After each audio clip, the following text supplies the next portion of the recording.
You're listening to Podketeers. Welcome to episode 344 of Podketeers. This week we talk about the experience one of us had with the COVID vaccine, a great announcement regarding the Muppets, we talk about Marvel Legends and WandaVision on DisneyPlus, plus we give our thoughts on Disney's announcement that they're getting rid of the annual pass program. We'd love to hear your thoughts on anything that we talk about in this episode. You can join the conversation over on Facebook, Twitter, or Instagram. Just search for Podketeers, or you can join us on our new Discord server. You'll find the link to join us on Discord in the blog post for this episode over at podketeers.com/344. Before we jump into the episode, we'd like to send a special thank you to the FGP Squad, aka our podcast Fairy Godparents, because it's their monthly support via Patreon that help make these episodes of Podketeers possible. It's been really fun being able to connect with members of the FGP Squad during these calls, and we've gotten a chance to play games and just chat and discuss things that we talk about on the podcast. It's been super fun, and I've really appreciated the time that I've had to connect with everybody. So if you want the opportunity to do the same, head over to podketeers.com/FGP for a little more information about what the FGP Squad is, how you can sign up, and a link to Patreon in case you want to join the FGP Squad family. And of course, as always, a very special thank you goes out to the members of the FGP Squad for their continued support. So that's it. It's a really quick intro again. We're going to get this podcast started. Here is episode 344 of Podketeers.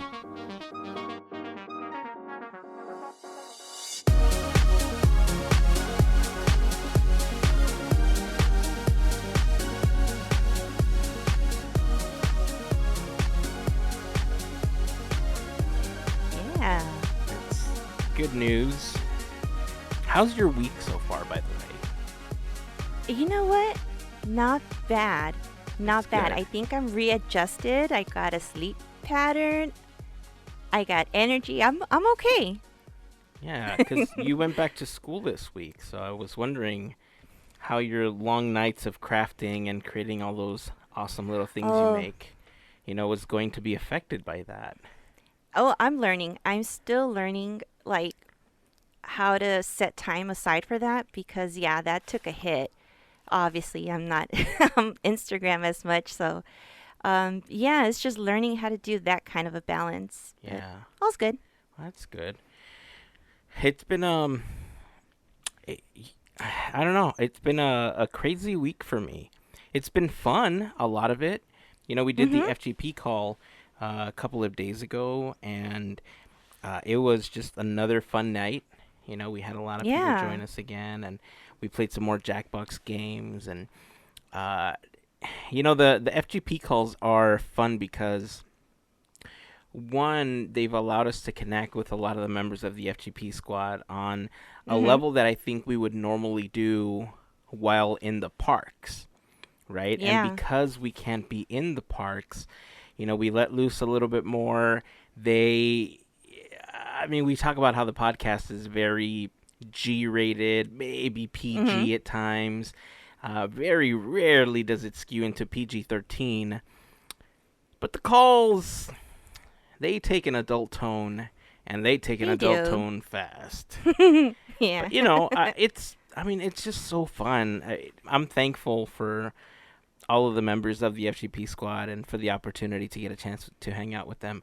I will say, though, that one thing that I have noticed is that I've gotten messages and notes from other members of the FGP Squad that can't make it at the time that we normally have it. So I know that we've talked about this, and I think I'm going to have to start doing like alternating times, where like 1 month it's at the in the evening, another month it's during the daytime, or in the morning or something, or maybe we have a second one during the month where it's earlier, or we have like a different stream. That way more people can participate, because if you're working at that time, obviously you're not going to not work just to be on a phone call with us or on a Zoom call with us. You know what I mean? Yeah, and I don't blame you. No, So totally. Well, we're going to try to find a way to accommodate as many as possible because they get fun, and They do. it's the same but it's different every time, Mhm. you know. And it's just it to me it kind of feels like it's growing more and more, which becomes just a bigger like family Yeah. and it's just fun. It is. Yeah, and it is going to force me to find other things for us to do in the group because a lot of the games that we play are 8 players. And Yeah. some of those have the audience function where you're able to still interact with the game, which is cool. But Mhm. yeah, I mean, I started thinking about it after the call. If we're growing, we're going to be limited to a couple of games. I think one of them has the ability to allow up to 100 people to play. Oh But wow. yeah, it's fine. It's a good problem to have. The calls Yeah. are super fun, and I always look forward to them. I'm looking forward to next month as well. Maybe we'll play a couple different games, but we'll see. We'll let everybody We'll see. decide on the call. But yeah, one thing that I had a chance to talk about on the call was that I got the COVID Yeah. vaccine.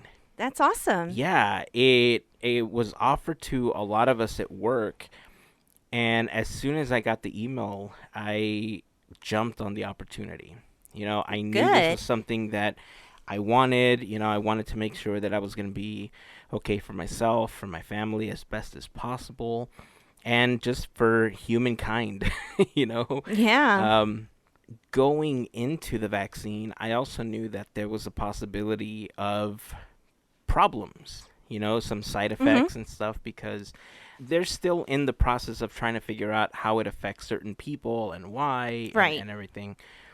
And on I took it Thursday, I think.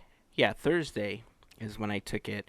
I ended up posting it I think a day later. If you follow me on Instagram, you saw the post but in my Instagram story, but I posted it the day after because when I went to take it on Thursday, it was probably around 3 o'clock when I took it. And then they held me there because I have allergies. And so they said that if you Ah. have any type of allergy, they want to hold you there. And depending on the type of allergy that you have, they hold you anywhere from 15 minutes to an hour. And so they held me there Okay. for about an hour trying to figure out if everything was going to be okay, which is fine. I mean, I'd rather something happen to me while I'm in front of doctors than while I'm driving home, right? Exactly. So I'm sitting there, and it was kind of nice because a lot of my coworkers, whom I hadn't seen in a year now, basically, were there, and Yeah. we were all kind of waiting, and they were being held for the same reason. So it was really nice to catch up with some of them, even if we were yelling across the room at each other in some cases, annoying the hell out of other people that were there. So to those people, I'm sorry, but I miss my people. You were And I excited. was, I was. So I waited my hour, everything was good, and I was driving home, and I just started to feel like I was kind of tired. Like I just Okay. felt like if you go on a long walk or if you go for a jog or something, all of a sudden, you get that feeling like you have that burst of energy, but then you feel Mhm. the fatigue, right? Mhm. And that's what I was feeling. I was kind of feeling fatigued a bit. And as the afternoon progressed, I got more and more tired to the point where around 8:30, 9 o'clock, we were wrapping up dinner and we had to clean up the kitchen and everything, and we were sitting down. We were getting ready to sit down to just watch some TV or a movie or something, and I noticed like my body was kind of achy. Like I was tired and I was achy, almost like when you're catching a cold, right? You get that Okay. feeling like your body just doesn't feel right. Right. And I knew that was one of the symptoms. I knew that they gave me this paper that said, the side effects could include muscle aches and joint pains and nausea and all sorts of things, right? Fatigue was one of them, Right. headache, chills, all that stuff. So I thought, okay, well, this just means that it's working. It's fine, that this will be okay. And I was expecting it to be about the same as when I get the regular flu shot, because when I get the flu shot, I tend to kind of feel sick for a few hours, but never more Mhm. than that. Like I never get the flu the next day or for 2 days or anything like that. So I thought, oh, well, maybe I'll wake up tomorrow morning and everything's going to be fine. So that's cool. So uh, Friday morning, I get up and I'm feeling achy, but more achy than the day before. Just I'm like I now Ah, I'm kind of feeling like okay, yeah, it got me. I'm gonna okay. spend the next day feeling like I'm gonna catch a cold or whatever. I Mm-hmm. took some Tylenol, and I was able to get through the day, no problem. The All next right. day, Saturday, I still felt achy, but I started to feel different pain, like a more like stabbing pain, like in my back, and like it was hurting a lot more, but not to the point where I couldn't take some Tylenol and just get through the day. And I thought, okay, well Oh, that's wow. interesting. That's a couple days in. I thought it would have gone away already, but I didn't have soreness where I got the shot or anything. I didn't have redness. I didn't have any of that stuff. Just the pain, right? Uh-huh. Didn't have a headache either. I didn't have the chills. Didn't have a headache. Didn't have any of the other symptoms. Sunday rolls around and I'm kind of feeling the same like I was on Saturday. It wasn't worse on Sunday, but I still kind of felt like I did on Saturday. And I thought, wow, Right. that's 3 days now. Like, okay, cool. I guess if I don't show any other symptoms, I guess I'm still okay. Check myself, 98.6 or something, whatever my temperature was. I didn't have a fever, Mm-hmm. and I'm like, all right, well, I'll just keep trekking through. It's probably just Yeah. part of what's happening. Monday rolls around though, and I woke up feeling the joke. I sent a message to you and my brother and a couple other people. I said, for all you wrestling fans out there, I felt like I entered number one in the Royal Rumble and made it all the way through 28 other people, only to get thrown out by number 29 surprise entrant John Cena. I honestly felt like I had my tushy handed to me on multiple occasions that day. I Eesh. could barely move. I couldn't move my neck. Like I had this intense pain in my neck and my shoulder, in my back. And I wanted to lay down, but I couldn't. Like I had to work. And after Yeah. a while, I told my boss and I told a couple other people that I didn't know if I was going to be able to continue working that day because of how bad I was feeling. And at one point, it even prompted a couple people to say, maybe you should go see your doctor because maybe it's not normal that you're feeling like this. I didn't want to go to the doctor because I didn't have like any of the symptoms that should raise concern. Like Right. the aches and pains I know are part of it. I checked my Right. temperature on Monday and I did have a temperature of 99 degrees all day, but it never got over 100. It was 99. I checked it every hour, but I was drinking a lot of water. I was, drinking Tylenol and stuff to try to keep everything at bay. And the one thing that did worry me was that I was taking enough Tylenol and the pain just wasn't going away. Like I Ah. felt it, and Yeah. it's very rare that I have to take that much medication for pain. And this time around, I was just like, okay, I don't know. I'm just gonna have to go to sleep or something so that I'm not thinking about it. And ultimately, I got through my workday. I was supposed to record with our pals over from F Yeah Disney, and I couldn't. I just all of a sudden I just felt like I was falling asleep, and no matter what I did to try to stay awake, like I just felt like I Mm-hmm. was like knocking out where I was sitting. We ended up having to reschedule this recording a couple of times, and yeah, it was the strangest thing. Like I woke up today, it's now Tuesday, and I woke up today feeling better than I did yesterday, but I'm still achy. But it's nothing compared to how I felt yesterday. Like honestly, yesterday I could barely move. Oh, Today wow. I was able to function and I was able to do all the stuff that I normally do. But I mean I don't know exactly why I felt it like that or what the reasoning behind it is. Right. I'll have to talk to my doctor about it, but my theory is, and this was after speaking to my wife about it and my brother, and just conversations that I had with people that Mm-hmm. the theory is that because of my pre-existing conditions, my body's immune system's technically already in overdrive. And Right. by introducing this new factor into it, it kind of threw it into warp speed.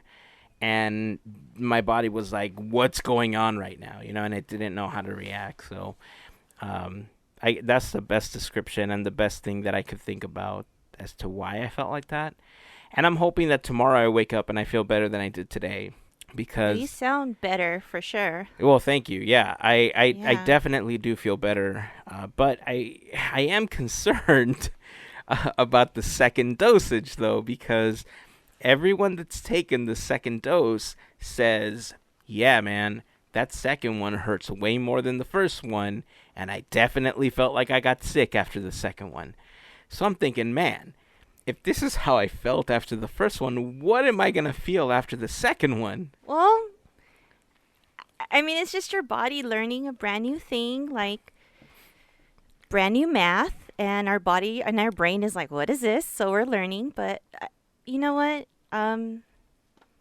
You're one step closer to being a whole lot more safer.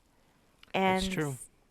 that's the best way to look at it is you're halfway there. You're halfway there. Yeah. You could go the distance. Yes, I will. I will find my way. I can go the distance. I'll be there someday. If I can be strong. And I need to be strong because, man, it hurt really bad.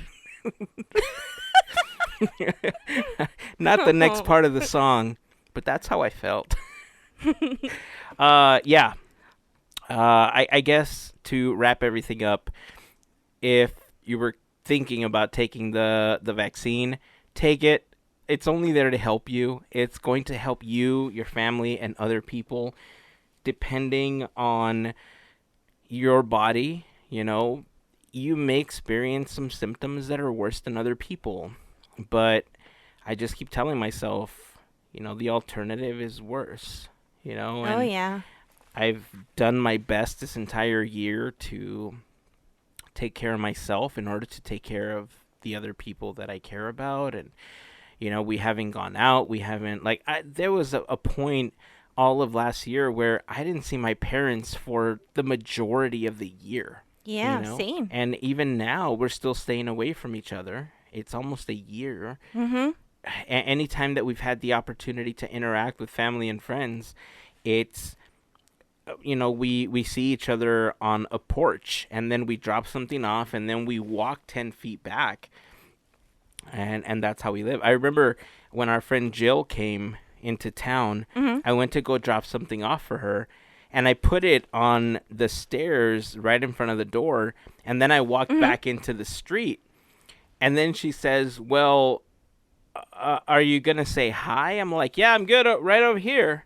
She's like, you can get closer, right? They recommend 6 feet. I was like, I'm good. 30's good for me. And then she started laughing. But that's kind of how I've treated everything. I know that for some people it's overkill, and I know some people feel much more comfortable getting closer to other people. But I know where I am in my life. I know Yeah. the things that are wrong with me, and I just don't want to risk it. I So I I totally understand. so there's that. But yeah, if you have the opportunity, I definitely recommend taking it. In case you're wondering, I took the Pfizer vaccine. I know that there's been news articles over the last week about the Moderna vaccine causing some allergic reactions in people. Uh, I don't know exactly what caused it. I don't know if it was a bad batch. I haven't read enough about it. But just do your research. I know that there's always going to be people that have some kind of reaction to it. Maybe what I was experiencing was some sort of allergic reaction, but it was delayed because, of other things in my body. But when you think about the millions of people that have already received it and have had no other reactions to it, try to keep that Yeah. into perspective as well. Yes, there are a handful of people that are having an adverse reaction to it, and be cautious about that. Be open with your care facilitators about what's wrong with you, what you've been feeling, and they'll make the call for you. And they may even say, yeah, you should get it sooner than other people. And they may put you in a tier that will allow you to get it faster. And then there's going to be places like Disneyland or Petco Park or Dodger Stadium or these super pod places where you can just go stand in a line and you can get it if it's available to you. But yeah, I definitely recommend it. It's weird to say that I'm looking forward to the next one because I'm looking forward to getting kind of back to that place of normalcy. So anyway, that's what happened. Definitely go out and get vaccinated for COVID-19. It's been a crazy, crazy year, and anything that we can do to keep protecting ourselves and get past all of this is definitely something that we want to do. Again, thank you to all of the members of the FGP Squad that heard me talk about this on Saturday during our happy hour call. Again, it was super, super fun. I didn't talk about it this long on the call. At least I don't think so. I don't think so. I think we went straight to games. Yeah, this was definitely way more detail than even some of my family members have heard. But I'm definitely looking forward to next month's call. And if you want more information on how you can become part of the FGP Squad family, you can head over to podketeers.com/FGP for more information. You'll find info about what it is, some of the members of the FGP Squad, and a link to our Patreon page where you can sign up. So again, thank you to all of the members of the FGP Squad for their continued support. We truly appreciate it. Hey Mel. What's up? The Muppets are coming to DisneyPlus. Insert flailing arms Kermit. Right? Right here.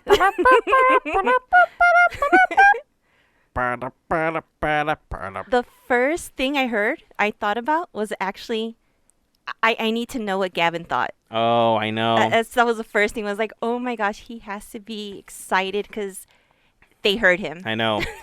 Yeah, this is something that we've been talking about even before the launch of Disney Plus. I know that when we had kind of our wish list of things that we would love to see, we truly felt that the power of Disney Plus would lie in all of the old programming that they have in the archive. Their old films, their old TV shows. They have this insane library of content, and the acquisition of Fox only made that library larger. So these classic shows, Muppet Show was certainly one that we were looking forward to eventually having. I'm looking forward to having Fraggle Rock on there. That has not been announced, but I'd love to see it. One day. Yeah. And maybe they've been holding off on it because their plan was to release like a new show every month to keep people coming back. This month, they released WandaVision. They had Marvel Legends, which we'll be talking about in just a moment. But maybe that was the plan. Maybe they wanted to spread it out over time. Maybe. And if that's the case, cool. But maybe they should release a calendar to alert people what things are coming so that people have something to look forward to. There's a lot of times where Disney wants to be super secretive and they want to just drop this, amazing piece of news where, bam, all of a sudden this is happening, which is cool, and that was definitely the shock factor that we got when they announced that the Muppets were coming to Disney Plus February 19th, exclusively on Disney Plus, by the way, # not an ad. But, how about all the people that maybe are not Marvel fans and weren't looking forward to WandaVision? And then a week ago, they were like, I don't want to see anything else. I've been waiting for the Muppets, and they canceled Disney Plus. Right? Disney Plus is certainly a service that they have to keep growing, and they have to keep putting stuff up that people want to watch, because as of right now, Disney Plus is one of their main revenue streams outside of Walt Disney World. Yeah. It's not anywhere near breaking even, to where they want it to be. They're a bit ahead, according to the last call. Right. But they're not at a point where this is sustaining itself. So they have to bring more people in and not keep losing subscribers, because I know that they have lost some subscribers in the last month or so. So I wonder, like, if they were to give us like a sneak peek or like a little list of what is coming up. I mean, would a month be okay, or would it be like maybe 3 months in advance? Like, I'm wondering if they were to do that, like, what would be the good time frame to like drop news? You pose a good question. I mean, how often do you want to spill what you have coming? Mm-hmm. When it's a service like this, I don't know, maybe 90 days minimum. Okay. 6 months in advance, I think, would be ideal, because it kind of gives you an opportunity to plan out, maybe your watching habits. I don't know if people do that, but I certainly try to, because I very rarely sit down to watch TV. If ever I'm watching something, Yeah. it's more listening to something in the background. There are exceptions to that, like The Mandalorian. Mm-hmm. I made it a point to set at least an hour where we only have one TV in our house, so I made it a point to make sure that TV was available for me to watch The Mandalorian. WandaVision was the same thing. Yeah. I made sure that I set the time to watch this. And I got lucky that the episodes are shorter, but also Marvel. Come on, why are the episodes so damn short? Make them longer. I'm just saying. Anyway, we'll talk about that in a bit. But yeah, I think a minimum of 90 days, 3 months out would be a good time frame for them to say, hey, here's what's coming in the next 90 days or in the next 3 months. And then you can get psyched. Yeah. And then we can keep doing what Disney likes or may not like, spreading it for them on social media. The free advertising that they get from everyone else talking about it. Yeah, you're right. But, let us know how you feel about it. If you could get some kind of calendar of events, of things that are going to be coming up on DisneyPlus, how often would you like to see something like that? Do you think it would make a difference if they did it every month, every 3 months, every 6 months? Because I know we get teasers now, and at some point we also get, hey, coming in 2021 or 2022, WandaVision and the Winter Soldier and all this other stuff, but we never have actual dates of launch. Mm-hmm. Right. And if it's new things like that, I get it. The pandemic itself made it difficult to film TV shows, to get things done. But when it's classic television, like The Muppet Show, for instance, put it on the schedule. Why do you have to delay it? There's no production to delay. Maybe we have like a hard date for classic stuff, and maybe we have like a soft release date for things like WandaVision and, Falcon and the Winter Soldier, et cetera, et cetera. So maybe they could work it that way.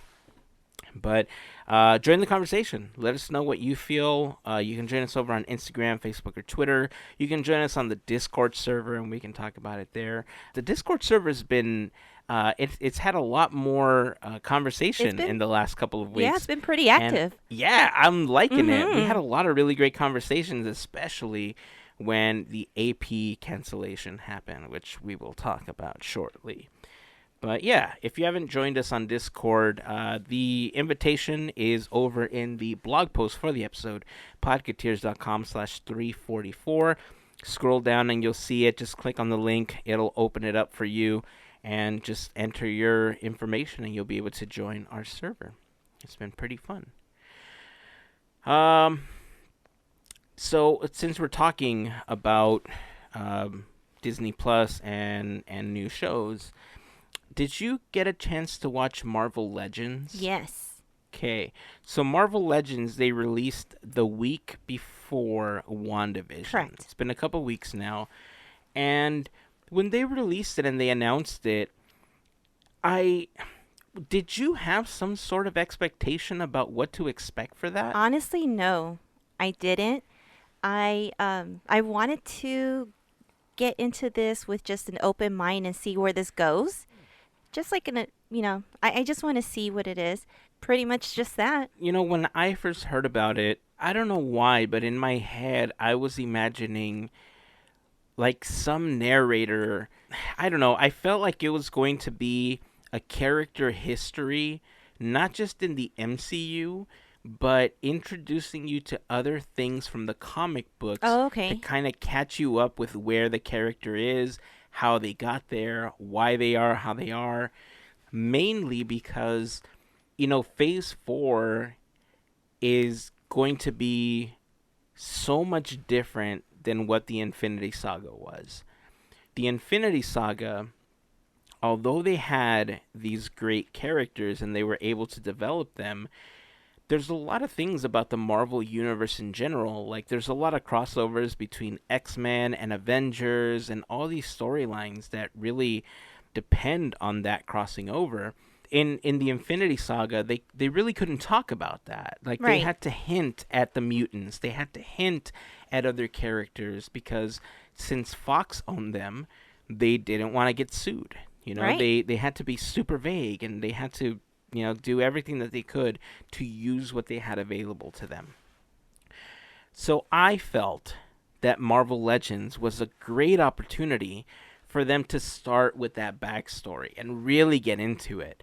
And when I thought, okay, so they're starting with Wanda and they're giving us Vision, this is great because it allows us to get into these older comics and why Wanda is the way she is. And, Wanda is one of the most powerful characters in the Marvel Universe, even more than Captain Marvel. And now we're finally going to get to hear those stories. And what they gave us was a recap of the films. It was a clip show. I agree. I That's my one thing that I agree about is I went in thinking it was going to be something exactly what you're saying. I'm going to learn some more details. And cuz I am not as I don't have the knowledge that you do. Put it that way. So I thought I was going to learn a little bit more. And yeah, it kind of looked like a recap, maybe to kind of hype up the show perhaps, which I didn't think they needed that, but um yeah, I was kind of like, okay, cool. I'm just excited to see the show, but it didn't really show me anything different that I already knew. I hate to say that I'm Yeah. disappointed with it because, I mean, it was cool to see everything, in clip form like that, Mhm. but sadly, I was a little disappointed in what they brought us because I really felt that it was a really great opportunity to give us more information. Yeah. I at this point, I'm pretty sure that all of them are filmed and they're not really going to change any of them, but it's still something that I think they should do. They should dedicate an entire kind of like they did with Pixar, right? But instead of like with an animator, do it with one of the characters, especially the characters that we're going to begin to see in Phase 4. I wonder, I just had an idea or I just had a question in my head. What if this was geared towards someone who's never seen any of the Marvel movies? Oh, it definitely That's what was. I'm It I didn't yeah, think about it like until 100%. right now. I'm like, "Oh." Yeah, 100% that's what it was geared towards, but what I'm saying is that they could have done it in such a way where they could have integrated the clips from the film, Mhm. but still giving you a little bit of background as to, who she is and who her parents possibly are. Right. And, because, this is a great time to just start talking about WandaVision as well. If you haven't seen WandaVision, you may want to pause the episode and then come back to it after you've had a chance to watch the episodes because I will be talking about some things that are kind of spoilery. So I'm going to give you a moment. This is your moment. One last chance. Okay, here we go. All right. So in WandaVision, first of all, your thoughts on WandaVision. Very familiar. Just the familiarity. Ooh, is that a word? Did I just make up a word? It's You just know what? I'll take it. It's fine. it remind oh boy. Okay, we're going to spoilers. I'm not gonna stop myself. No, we already said, yeah, we're doing spoilers, so it's all good. It gave me I Love Lucy vibes. And but in a way it gave me like there was so much to see and so many little things in between that it kind of made it kooky, but like something was wrong, but it was such a perfect world and this and that. And there's that little twitch that you see, and it's Mm-hmm. like, oh, I want to see more because it just, yeah, it's okay. I like it. Yeah. Yeah, I'm with you. I'm not gonna say that it's super amazing Oh, because yeah, no. obviously I don't know how it turns out yet. Right. Right? I want to reserve how I fully feel until I've seen every episode. But so far, what we've seen, oh man, I dig it so much. Yeah. I can't wait to watch more of this show. One of the biggest things that I'm excited about is, and I'm actually not the first person to talk about this, but Wanda was a really big part of a couple of huge Avengers and X-Men series back in the early 2000s. And it started off with a series called Excalibur, and Oh. then from there it went on to something called House of M. House of M was this huge changing point in the Marvel universe because in that series, so I'm going to spoil the series, but you should still go back and read it. At the end, Wanda says, "No more mutants." Oh. And like 90% of the mutant population ceases to exist. People that had mutant powers no longer have them. And it's been like there's always been these events in Marvel, in the comics or the graphic novels, that shape the way that characters act for years and years to come. Like the Civil War series was an example of something that changed the face of Marvel. But House of M, like 10, 15 years later, they're still trying to fix the things that happened in House of M, right? Ah. Okay. And it wasn't until which one was it?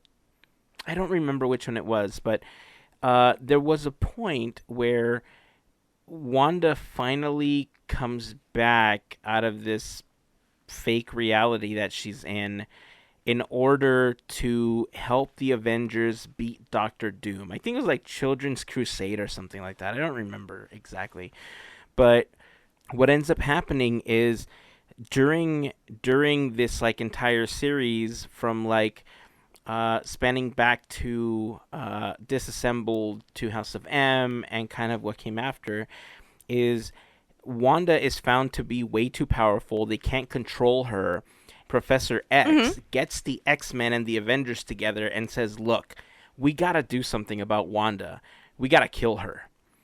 And they decide, Whoa. okay, we're just going to have to kill her, right? Mm-hmm. And so they go after her, but then she does this like no more mutants thing, and so most of the mutants are gone, and it causes this whole rift in reality. And what Doctor Strange does is he puts her in a trance and kind of encapsulates her in her own world where she can't hurt anybody. Right? Sound Ah. familiar now? Yeah. Okay.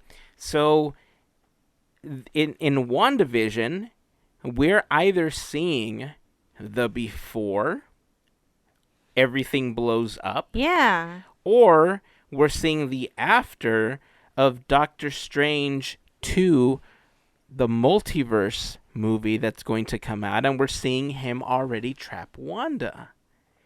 Right? So we don't Uh-huh. know where this falls in the timeline. We know that it's happening after the events of Infinity War, Right.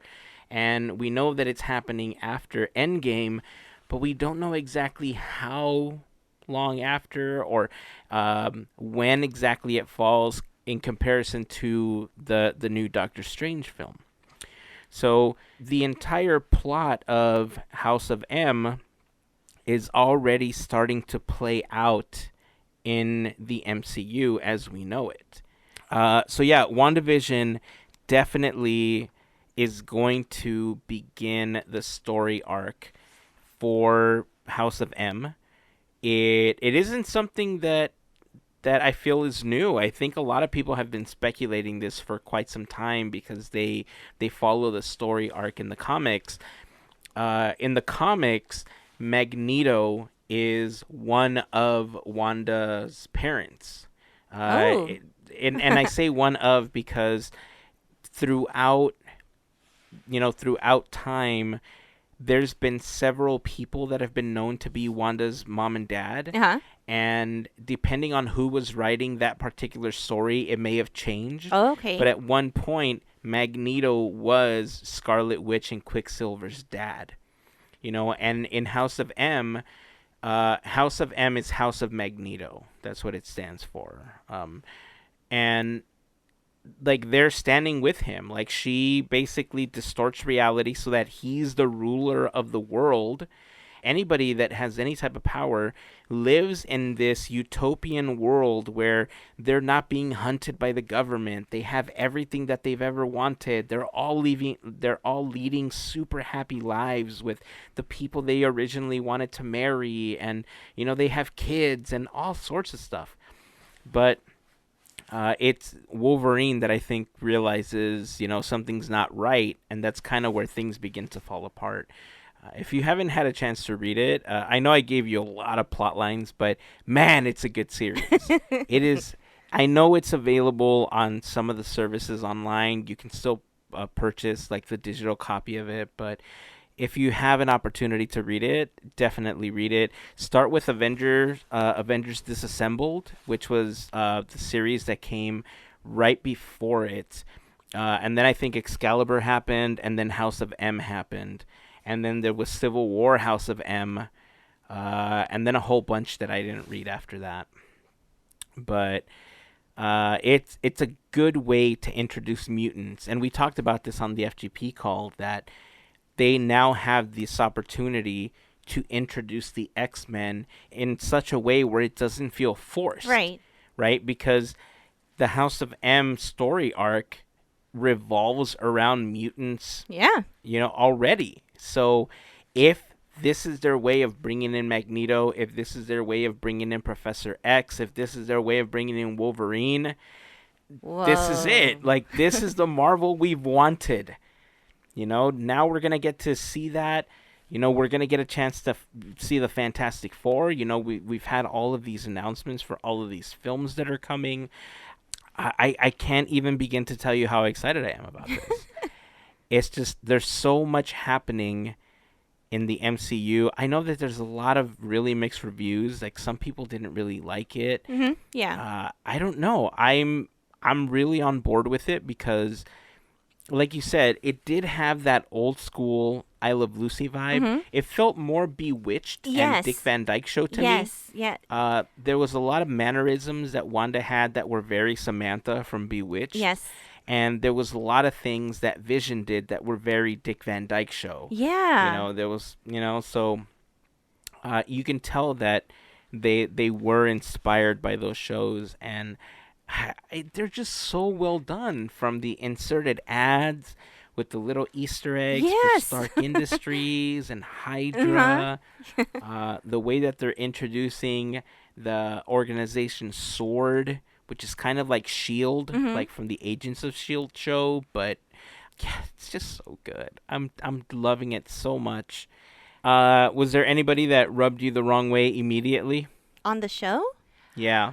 Oh gosh, I'm trying to think. Who was it? Oh yes. What's her name? At the party. Oh, what was her name? Dottie? Oh yeah, Dottie. Ugh. She was the only one that was just like, oh, I'm like, why hasn't Wanda zapped her? I know.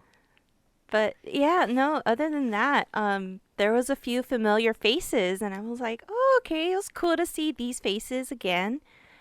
Didn't think I'd see them in the Marvel world, so it was pretty awesome. Yeah.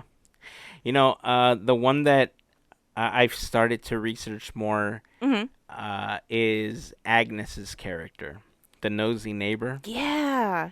I remember watching the trailer, and there was something that stood out to me, and it's a scene, and this is in the trailer. It's obviously in a later episode because it's already in color, but there's a scene where she's in her car, and Vision approaches her and he touches his hand to her head, and she has this like episode or like something happens to her where, you know, all of a sudden she must remember something or like something's happening, right? Mm-hmm.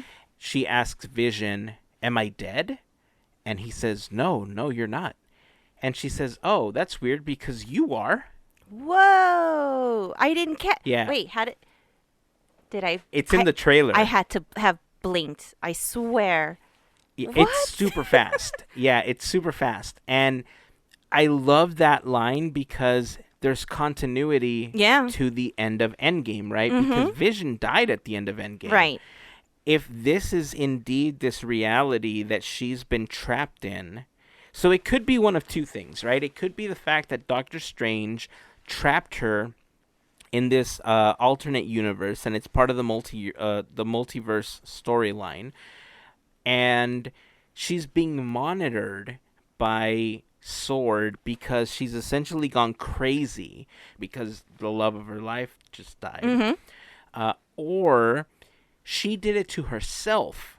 You know, as a little girl, grew up watching these TV shows that, you know, when she was in Russia, like she would grow up with these black and white TV shows, which is why it was familiar to her and why it seemed happy, because all of those TV shows, although they had their issues to sort out, Mm-hmm. they were always on the happier, peppier side, you know, of the spectrum. So that's what she remembered as something good and happy, and that's what she created for herself. You know, there's so many things. Like, she's gonna eventually conjure up her own kids, and she's like, if we're going by the comic books, like, there's just so much that's coming. How they're going to fit it into this one series, like, I don't know. I don't know what one I'm episode saying at a time. anymore. I know.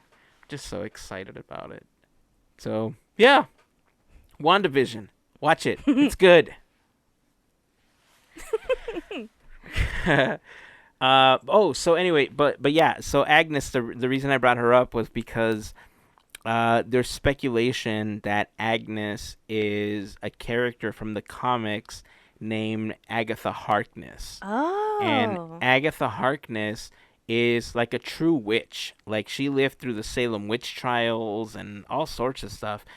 But in the comics, she kind of trains Wanda to manipulate chaos magic so that she can do whatever she wants with it. Oh, And okay. it's never been, I guess maybe it was. I think they finally revealed that she wasn't a mutant. But for a long time, they didn't know if Wanda was a witch, Mm-hmm. or if she was a mutant. In Age of Ultron, in the MCU, apparently she got some of her powers from the Reality Stone, I think. So, I mean, her character has kind of been all over the place. But it's one of the things that I like, and her character is basically going to be the Iron Man of Phase 4. You know, in the Infinity Saga, Mm-hmm. it pretty much all revolved around Iron Man and like all the things that were happening, and it all kind of went back to Iron Man. Right. In this next phase, and possibly into Phase 5, I think, it's all going to be centered around Scarlet Witch. Like, she's going to be the new dominant character to take the MCU. Like, and remember we talked about this? Yeah. That at the end, I was like, now what are they going to do? And how are they going to get us to like characters? And if they bring us all brand new ones, it's going to be horrible. This is how they do it. Yeah. You take the existing characters, you put them into storylines that will, you know, bring in a whole bunch of new characters that they can use later on. I am sorry. I do not have much to contribute. I'm listening to everything and I'm actually learning, which is actually fun at the same time because I'm like kind of processing everything. But it's always fun to learn like new stuff. Yeah, and look, I don't consider myself a Marvel expert. These are all just from comics that I've read or from things people have told me, conversations that I've had. Sometimes I'll watch a couple of videos on YouTube and I'll learn a little bit about it. And then I get interested and I go back and I try to read that graphic novel or the comic series so that I kind of catch up with it. Hmm. But yeah, I'm like you, right? I hear these interesting things and I just want to learn more about it. And that's kind of how it was with this. I'm curious to see how things like Falcon and the Winter Soldier are going to mix into this because I feel like it's going to be its own storyline. Even Loki, I don't necessarily know how it's going to mix into this unless it's on a in a parallel universe somehow. So Hmm. it's everything that's coming. I'm just really excited about. So well done, Marvel. Well done so far. I'm looking forward to more. If you have any speculations about what you think is coming in future episodes of WandaVision, join the conversation. Let us know how you feel. Join us over on Twitter, Facebook, or Instagram, or you can join us on the Discord server. Again, just head over to the blog post for this episode, podketeers.com/344, and you'll see the invite there to join us on Discord. We'd love to hear how you feel about WandaVision so far. And if you're a Marvel fan, maybe we'll start a Marvel section of the Discord server and we can go back and forth on the Marvel stuff there. Sure. Because we created a food one. I think we created a Star Wars one. I don't know, but remember. we can. That's the great thing about it. And then we can obviously start a Marvel one so we can discuss all things Marvel on there. Hmm. Yeah, that's what I'm going to do. I'm going to create a Marvel section on the Discord server. But anyway, yeah, I'm super excited about it. Okay, so the last thing that we wanted to talk about is the bombshell announcement Yeah. that we got from Disney that they were sunsetting the annual pass program at Disneyland. A lot of mixed feelings from a lot of people. Your initial reaction? I wasn't surprised at all. Considering how we've been and how everything's been going on for the parks. Um, I understand. Oh, how can I say this? I understand why it happened. Am I sad about it? Of course I am. You know, I even told myself, and I've mentioned it a few times, I don't see myself going back until everything settles. So, and that's like my preference. So for me, it was more like, you know, I understand. I remember having to pay a full price, for a ticket and going for one day. I Mm-hmm. used to do that before I got my pass. Um, do I see myself doing that later on? Maybe. But after reading the article, I did see some hope.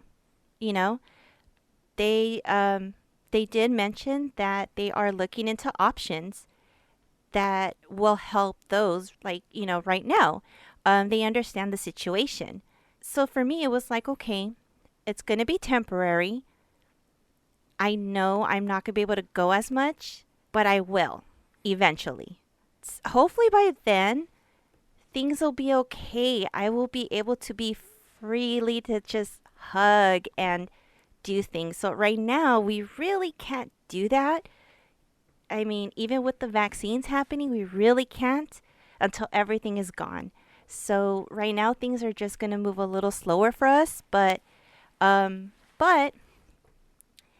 again, I saw a little bit of hope, meaning they're slowly looking into the parks to be open again. Yeah. And that's to me, that's like, okay, that little dim light is a little bit brighter. Sure, it stinks, but it's there. It is there, and it's only gonna get brighter and brighter. It's just we're gonna have to be a little patient. That's all. Yeah. Yeah, I mean, the announcement obviously affects locals the most, Yeah. right? I mean, there's still a lot of people that live out of state or even out of the country that have annual passes. Mhm. But the reason they have the annual pass is because it's less expensive for them to have a pass than to have to buy a 3-day park hopper for, X amount of people Right. for however many days, Hmm. and when you're talking about staying on property for 5 days, and you can probably get a cheaper hotel a block or so away, then if you're going to do that 2 or 3 times a year, it makes absolute sense for you, if you don't live in California or Southern California, to get an annual pass. Right. Right? The same thing goes for Disney World. Hmm. If you know that you're going to go several times a year, it it makes sense for you to get an annual pass. Right. And when we posted it, we asked people on Instagram, how is this going to affect whether or not you go to the parks or how often you go. And there was a mixed reaction. For instance, we had Ashley, who responded with, "This definitely hampers how often we visit. Also, I'm sad to be losing PhotoPass completely now. Some of our most treasured memories with our little ones were captured by random photographers passing by at the moment, or we don't use FastPass, so it will be really hard to justify that if and when the time comes." And it's true. Yeah. There were a lot of people that didn't take advantage of it. But I will agree on the PhotoPass thing. Even though I always had my camera, there was a lot of photos that I ended up getting in the park because a PhotoPass cast member happened to catch a photo of us because I wasn't the one behind the lens taking the photo. Yeah. So I will be sad to be losing that. We had a comment from listener Tyler that said, I would think that they're probably going to do a 2 to 3 year pause on APs. I suspect that they will operate off a hard-ticketed reservation system until things normalize and they can substantially increase cloud sizes. By extension, they wouldn't be able to fulfill the promise of what APs represent until they can go to 100% capacity safely. And that's actually a really great point. I that agree. It's not worth it right now. Right. Right? And I think a lot of the travel agents out there that sell, these getaways to Disney and Walt Disney World are having a really hard time, especially with Walt Disney World, because even though the crowd levels have been low, it is a far more diminished experience than what you would get for the same price if you were going during a non-pandemic time. Right? So, yes, you're going to be able to walk down the street or down Main Street and not have a lot of people, but with things closed and with all these plastic pieces of glass or in front of you and, not being able to get on certain attractions, it takes away from the experience, right? It takes away from the magic that is Disneyland or Walt Disney World. And if you can't do that safely for what you would consider 100% capacity, like Tyler said, it doesn't make sense, Right. To have something like this. Because with so many people over the last year that we've heard say, oh, Disney was my happy place. For us, it's our happy place, right? We would just go there at random whenever we needed a break from reality. Right. There's a lot of people that depended on Disneyland as a way to stay sane, to give them that mental break. And not having that is, possibly causing other issues, that now they have to find other ways to cope with. Right. All of those people that have been saying that, or all of the Disney influencers or the vloggers or all these people that tended to go throughout the week, when the park reopens, there's going to be an influx of those people. So if they still had the APs available, there's no way you could control the crowds. It would have been like the 24-hour day where the Esplanade was full and they had to keep closing the park because they needed to manage capacity. Right. Exactly. The same thing's going to happen.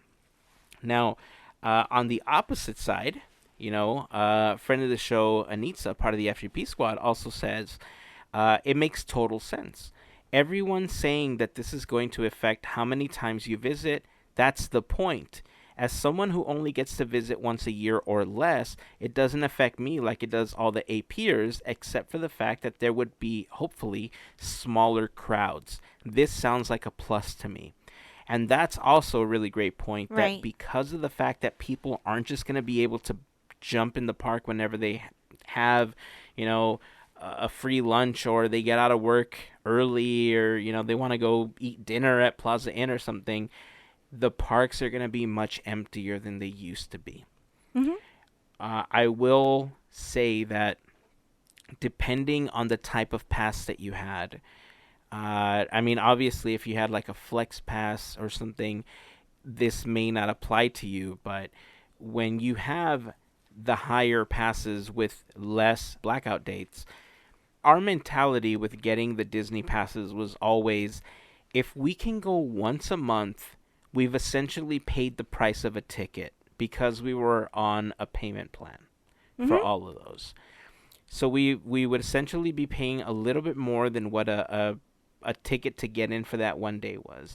And if we went once a month, then we felt like we got our money's worth out of that annual pass. Right. Obviously, that's not how everybody sees it. Yeah. Other people see it as, they need to go as many times as possible to get the most out of that pass, and that's fine. Right.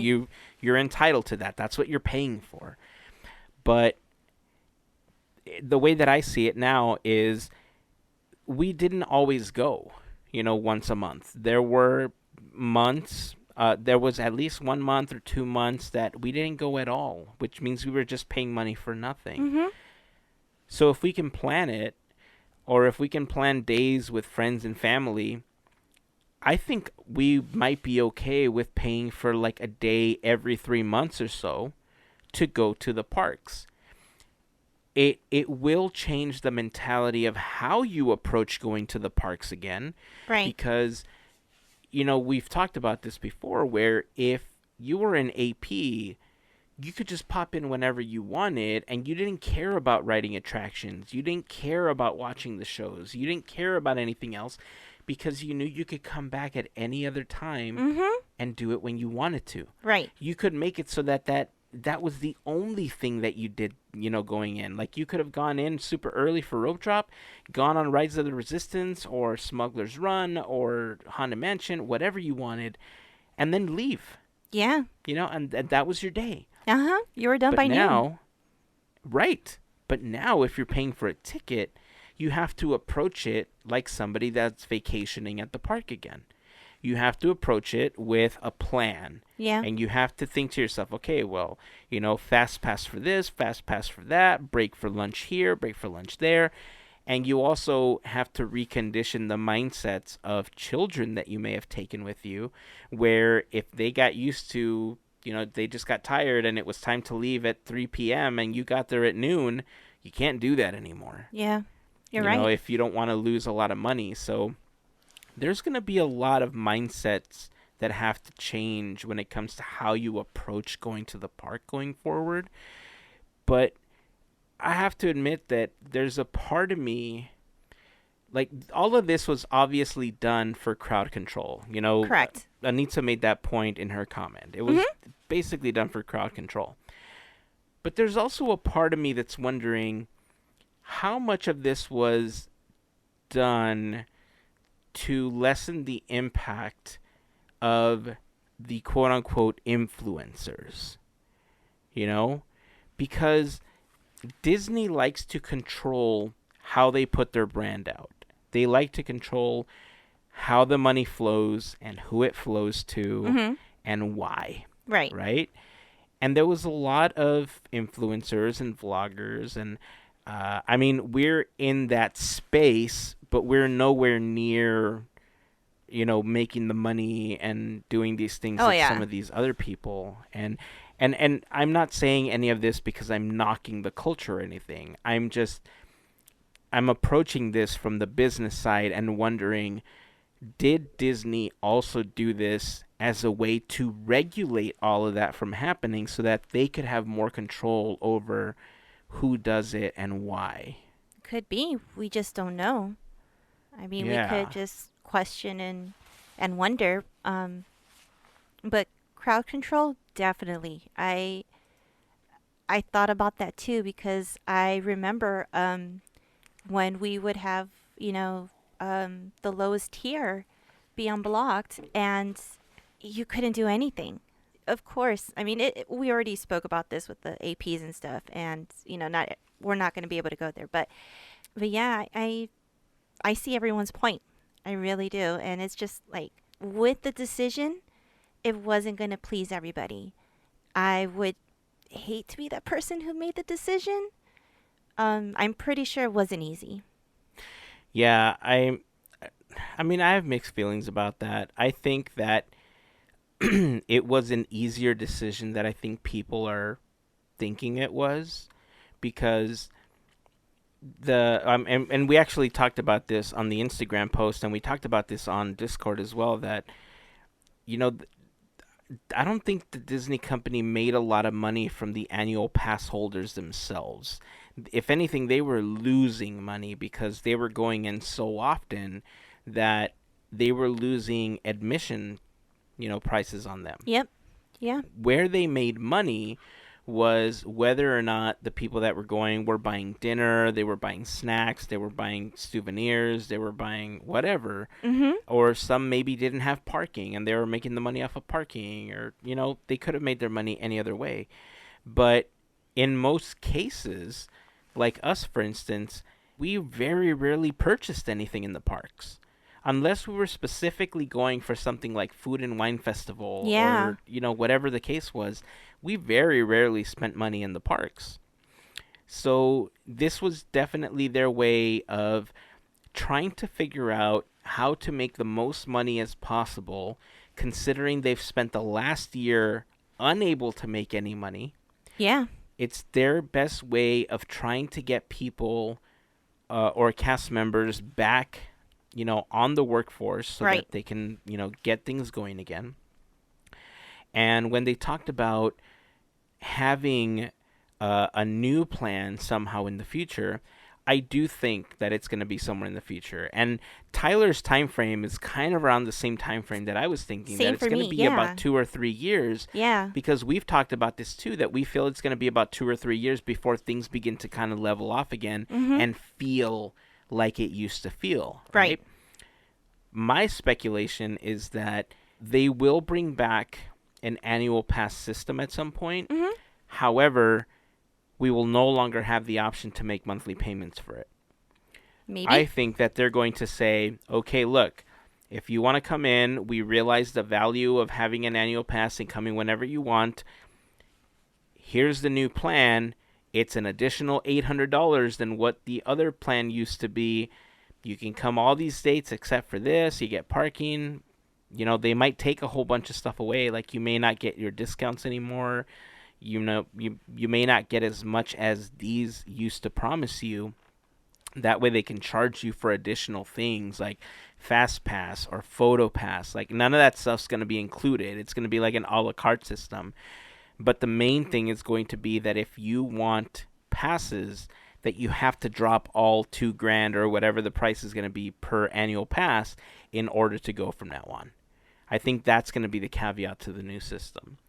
I know that for a long time, when they didn't have the monthly payments, we would always see posts and we would always hear people say like, I got my tax money back, I'm getting a Disney pass, right? I got my tax refund. Yeah. And they always waited. There was always that influx of passes in like April because of the tax refunds. That might be what it goes back to. People expecting a tax refund, and you get a chance to go. Or if you save your money, you're able to go once or twice a year again. And if that was how you were approaching it, maybe it's not going to change at all for you. The only thing that will change, like Anita said, is that your experience might be a little bit better because the crowds won't be as insane, and you'll be able to get on more attractions and enjoy more things a little more peacefully. What's kind of So, funny is I have not seen the parks like this since 2003. yeah, Yeah, I want to it's been a say long time. there hasn't been anything like this. So it may be back to that time where, we had Sunshine Plaza. Remember those times Oh, I don't, yeah. when it was just That's empty? scary.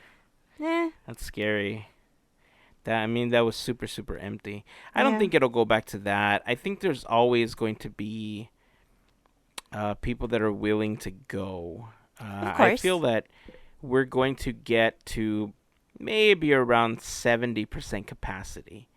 But 70% capacity is still insanely low compared to where it used to get.